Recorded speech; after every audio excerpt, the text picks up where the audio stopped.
Greetings everyone, I'm Mar. Once again, this is my opinion. Once again, continuing my deep dive into the episodes of Everybody Loves Raymond. Before I get into it, just a reminder, if you want to support the channel, you can join the Patreon down below. You'll gain access to certain videos early, and you'll also get the opportunity to request videos. How many is going to depend on what tier you're on. If you just want to do a one-off support or one-off request, the PayPal link is also down below. Now we are on to episode 13 of season 4, Bully on the Bus. Another one I saw in syndication. Don't remember exactly when. It's just the concept of it, especially since I was still in school when I saw this, that made it stick with me.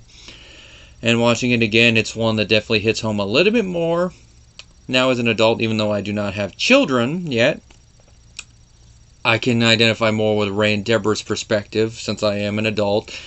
Around the same age their characters are supposed to be, and probably a little bit younger. And then seeing it, remembering the stuff like Ray does, I get it. Now, this is another Tucker Carlson episode, and his writing for the series is definitely on point here. He's able to capture the characters and their reactions into the situation. And the plot of the episode is that Allie apparently has been getting bullied on the bus by a boy named Todd Feeney. Ray, when he hears that, he's like, oh man, that sucks. A boy? Oh, he remembers his own childhood and teenage years well. It's like, oh, they're going to make fun of him. They made fun of him by going layman, gayman, go awayman. So he's trying to think of what could they say about Allie, and he thinks of some stuff. He tells both Frank and Robert, and they're both very concerned. Now, Frank, it seems a little weird because it's like, he's concerned about this, and it's because Allie's a girl. When his sons are being bullied, he's like, yeah, you're boys, you could tough it out. But a girl, that's low, especially if it's a boy picking on a girl. This is his little bit of his old school mentality, and you kind of admire it a little bit because the moment he hears it's a boy picking on his granddaughter, he's like, all right, let's get him. And then when Marie finds out, she's like, I'll talk with his mother. Debra, though, just wants to, like, let Allie handle it, which you can see, and you kind of understand a bit. This is that old school versus new school parenting mentality clashing a bit. Which I do get why Debra wants her to be able to handle. It's like we should not interfere. It's just name calling right now. It's not super big. Which, of course, with how stuff has gone since this episode aired, it's like that's probably not the best mindset considering some stuff could happen. But with how early in the process it is, you can also understand why Debra's like more like let them handle it. It's only when he'll go to a certain extent then we'll step in. But Ray feels, yeah, we gotta nip this in the bud, so he rides on the bus to see what any of it goes on, and nothing seems to happen. Other than when he sits next to Todd, Todd makes a wisecrack about, why'd you get held back so many times? And then Ray has a conversation with Dottie the bus driver, played by Janet Du Bois, who was the main character of the Good Times show from the 70s, so nice to have another older show actor or actress getting some work here. And it's from Dottie that Ray learns Todd's not the main bully. He's a retaliatory bully because Allie is picking on his younger sister Judy, who has glasses, calling her Judy Hootie, and she has cooties. And the way that Ray Romano plays this moment when he finds out his daughter's a bully, you could see the shock is all slowly dawning on his face, and he's like, oh my god, no. And of course he goes and tells Debra. Debra, she reacts just about the same way she does when she tells Ray that Allie's getting bullied on, like it's an inconvenience. Like, I'll deal with it. Have a talk with her. And they get into a little bit of an argument over it, and I have to side with Ray a little bit here. It's that when you find out your kid is a bully, even if it's just name calling, you don't act like, oh well. You act more like, I'll talk with him. If you want to really hold it in, that's fine, but to act like it's not a big deal, I mean, even name calling, as we've seen how stuff has progressed since this episode's come out, over a prolonged period of time, can be bad. I mean, there's a reason that there has been some suicides related to bullying and all that. Now, when it comes to the schools, I think the whole thing about zero tolerance in certain situations is stupid. Like, if someone jumps you, you should not get suspended or expelled for defending yourself, but that's a whole side thing. That's physical bullying, this is more verbal bullying. And Ray, how he calls Debra out with her, how she wants to handle it, you'd get.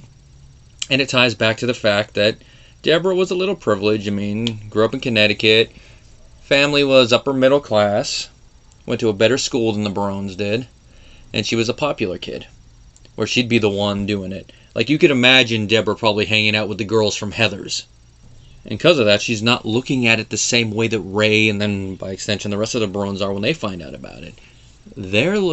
She's looking at it, from, I taught her to stand up for herself and all that. Taught her to be a little bit, self-centered isn't the one they did it, it's self-confident was the term that they use in the episode. Which, there's nothing wrong with teaching self-confidence, but you got to teach it and also tell it, be confident in who you are, but do not use that self-confidence as justification to take out your shortcomings or your feelings on other people just to be popular. Just be who you are, accept who you are, be proud of who you are, but don't hurt others, even if it's just verbally. And that seems to be a lesson they haven't taught Allie yet, and Allie does learn it in this episode. Because after the whole ride thing, she gets teased, baby Allie and her dorky daddy. And they use that to teach Allie, like, you found out it's not a good thing to be picked on. Now, the thing with the Barones is that Frank, he does switch his opinion when he finds out that Allie's the one doing the bullying, because he's like, oh, good for her, Allie. It's like, just because she's bullying another girl, you're going to go like that? Like, Frank. That's not nice, Frank. Now, could also be that he's happy that she's not getting picked on by a boy for no reason. It's like, oh, he's just retaliating. So it's like, all right. Now, they don't comment on that, at least from Frank's perspective, but you get it. Marie's the usual, like, hey, we don't do that. Ray's still the whole thing. It all works out in the end, though, because like I just said a second ago, Allie does learn her lesson. Like, you don't do that. It's not nice to be picked on, you see. Makes you feel bad, hurts your feelings. We want you to behave. We want you to be a good kid. And it's the pick-on part that I kind of identify with when I first saw this episode, and still do now, because as you can guess from my first name, and the fact that I grew up in the 90s, that was fodder for some people. It was mainly in elementary school, but I did get it. Middle school was like a little bit more in jest, but it's one of those things that over time, like, I don't let it get on me as much. You just, you roll. You don't react. To use a wrestling term, you don't sell it. You don't sell it as much, they don't do it as much unless it becomes like a term of endearment, like one of my supervisors at work, but he calls me the other one's name. It's more a term of endearment more than a term of degradation, as it were. And of course, with Ray, I really do feel with it, because it's the whole nostalgia thing, remembering, nostalgia probably not the right word, the whole remembering, like, oh my god, that used to happen with me, seeing his daughter repeat the cycle, but from the other side, your wife really not caring about it as much. It's one of those things that really hits home. And it's one of the reasons I'd say that it's a nice thing to go back and watch a show that you used to enjoy as a kid and watch it as an adult. Now, depending on the show, you might not like it as much. Like, if it's a kid's show, it might have aged a little bit.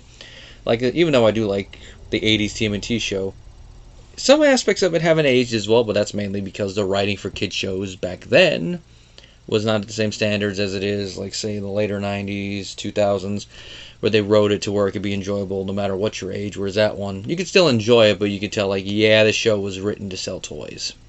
Even though it does have some good arcs and some good episodes there along the line.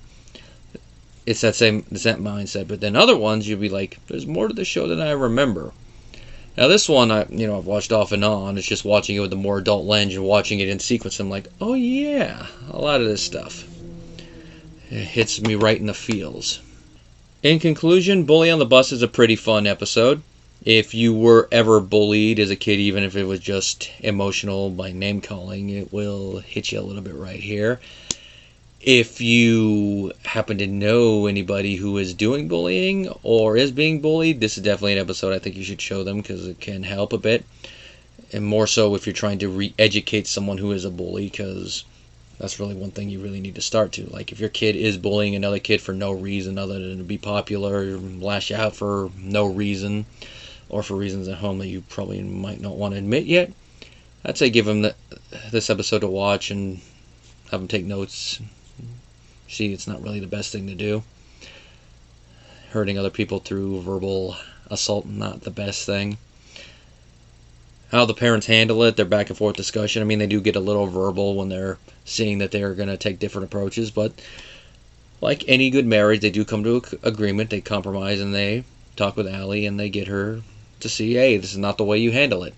And of course, they push the grandparents meddling a little bit to the side, even though this is one where Marie and Frank do have the best intentions, more so Marie, but it's one of those things that, like, Marie, let the parents handle it. Make your opinion known, like you always will anyway, even if it's not asked, but let the parents handle it. Definitely another fun one. Is it going to end up in the top of the season? Well, we'll see when I get around to putting that list together. I'll probably try to actually get it done. Now, the next episode is definitely going to end up on the list, and it's another one that I kind of do feel a little bit more as an adult. And that, of course, is going to be The Prodigal Son. Raymond in the Church. Till next time, guys.